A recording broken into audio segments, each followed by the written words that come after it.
asalaamaaleykum bi may def leçon bi sama ordinateur par casque laa ko defee moo tax gis nga bi ma defee casque bi. gis ngeen ma ne nag naa ñëwaat baax. gis nga xale ko ci groupe bi. dégg nga ma koy jox nit ñi par dégg nga bruit bi dégg ngeen bruit bi. nan laay changé sama langue Adobe Premiere vraiment. dégg ngeen bruit boobu ci Adobe mën na dindi léegi dama leen di woon bruit boobu ak kii bi nii différence bi.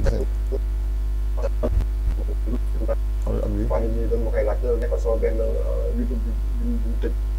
comme son bi dañ ne ko bruit bi dañ ne complètement bari leer bii fii laay dem ci FR bi. bii ëpp gis ngeen bruit bi programme ma def ko. kon bii bruit bi dañ ne complètement léegi nan laay dindee bruit bi léegi nan laay dindee bruit bi parce que pour ma dindi bruit bi léegi Adobe Premiere ci Adobe daanaka depuis 2020 ba lépp am na fii boo xoolee ba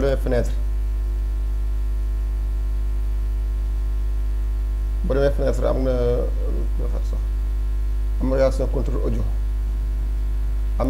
contrôle audio mu nekk nii boo demee ci fenêtre bi moo nekk nii moo lay indi fenêtre bi nii ba ñëwee fenêtre bi fan laay dem fii laay dem jalab léegi bi ma demee jalab gis nga fii damay gis ni fii par défaut damay gis ni réduction de bruit et réduction de renflement léegi kon ñaar yi laay activé pour xool ba xam nan la may def léegi ma xool léegi fii ma activé réduction de bruit xool loo xam ne may jox. kon bruit bi daanaka dañ ne wàññeeku na lu bëree bari. fii bu ma neexee mën naa yokk fii. bu dee fii mu dañ complètement boo demee ba am tout renflement ma def ma activé réduire gis nga. te lépp lañ na xool bu ma désactivé réduction de bruit bi bu ma ko désactivé léegi bu ma ko désactivé xoolal sama machine rek mu ñëw anglais. gis nga bruit bi da nga ko désactivé bu ma activé lu may joxaat bu ma ko activé. donc c'est facile pour changer.